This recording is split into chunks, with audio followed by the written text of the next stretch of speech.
No final da década de 90, o Vasco da Gama era o clube a ser batido, dono de craques como Edmundo e Romário, campeão da Libertadores e uma potência incontestável.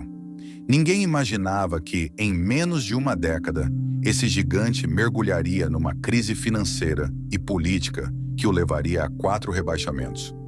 Esta não é uma história de azar, mas sim um caso de estudo sobre como decisões erradas nos bastidores podem destruir um legado.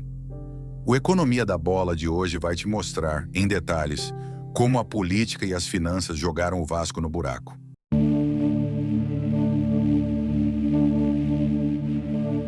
Para entender a crise, precisamos voltar ao ano 2000. O clube, que ainda vivia a euforia da vitória, começou a fazer gastos que, hoje, são insustentáveis. Sob a gestão de Eurico Miranda, o Vasco fechou contratos milionários e polêmicos, como a parceria com a Celer, uma empresa de marketing que deveria gerar receitas, mas que se tornou um passivo financeiro. O clube também manteve uma folha salarial altíssima, com salários que superavam a sua capacidade de pagamento. As dívidas começaram a se acumular rapidamente, mas eram maquiadas por um ambiente de vitórias em campo. O clube começou a viver de penhoras, ordens judiciais que bloqueavam o dinheiro das cotas de TV e de patrocínios para pagar credores. Era o famoso apagar incêndio com gasolina. O Vasco não tinha mais controle sobre suas próprias finanças. O resultado veio em 2008, com o primeiro e histórico rebaixamento para a Série B. Não foi um acidente esportivo, foi uma consequência direta de anos de irresponsabilidade financeira.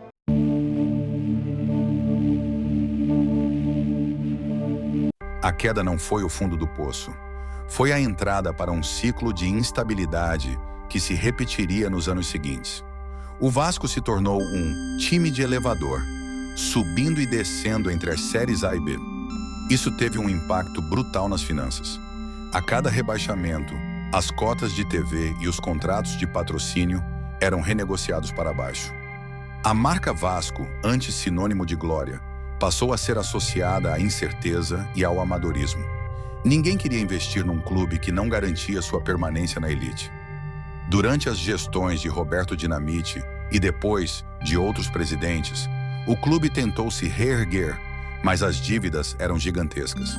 Para tentar resolver, o Vasco se desfez de jogadores-chave, como Felipe Coutinho e Alan, vendidos ainda jovens, sem que o dinheiro das transferências resolvesse a crise de forma definitiva.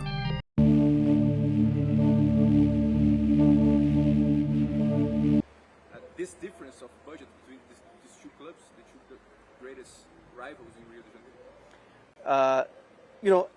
There's one promise that I can make to the Vasco fans, and that is that this will be the last time in history on Sunday where Vasco goes into a match against Flamengo with a budget disadvantage.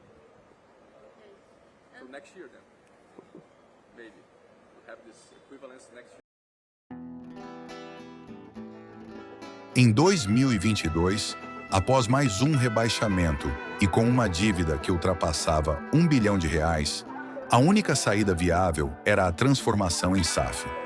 O clube votou pela venda de 70% de suas ações para a 777 Partners, um fundo de investimento americano, por R$ 700 milhões. A promessa era clara: sanar as dívidas, reestruturar o futebol e levar o Vasco de volta ao topo. A torcida desesperada comprou a ideia. O clube finalmente teria uma gestão profissional e um plano de negócios de longo prazo. O dinheiro da SAF seria usado para pagar credores e investir em contratações, como as de Léo Jardim, Lucas Piton, Puma, Paulo Henrique, Léo Pelé, Verratti, Medel e Dimitri Payet.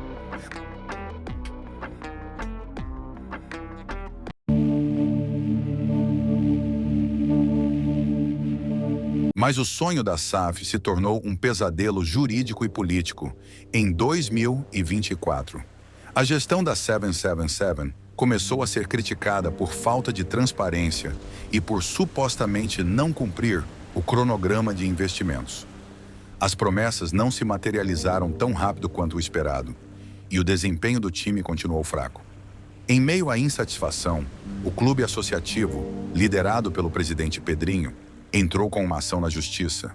A acusação que a 777 não estaria cumprindo o contrato.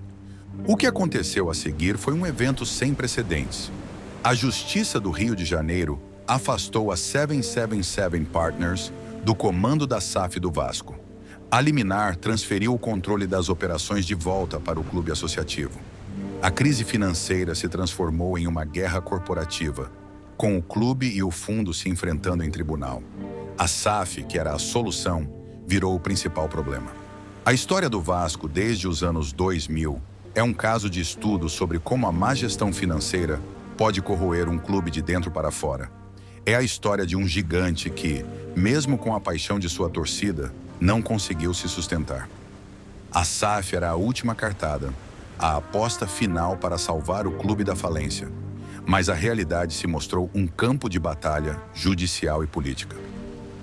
E é no meio dessa batalha que o Vasco de 2025 mostra os primeiros sinais de vida. Com a gestão do clube associativo de volta ao controle, o time, liderado pelo técnico Fernando Diniz, está conseguindo resultados. O Vasco de hoje tem uma esperança que não sentia há muito tempo, personificada na boa fase de Felipe Coutinho, um garoto que saiu do clube e voltou para tentar ajudar na reconstrução. O resultado em campo veio, o time chegou, pelo segundo ano consecutivo, à semifinal da Copa do Brasil. A grande pergunta que fica é: esta fase de Coutinho e Diniz é o início da redenção do Vasco ou apenas um momento de paz em meio a uma guerra que ainda não terminou? O Vasco hoje vive um dilema. A bola finalmente está girando em campo, mas o futuro do clube ainda está nas mãos da justiça. A resposta para essa pergunta pode estar na sua própria história, que nos ensina que a economia, no fim das contas, é o que realmente faz a bola girar. Então, se gostou do vídeo, por favor, deixe o like e comente aí embaixo qual você acha que é o futuro que aguarda o Vasco e se inscreve no Economia da Bola para acompanhar mais conteúdos como esse. Obrigado e até a próxima.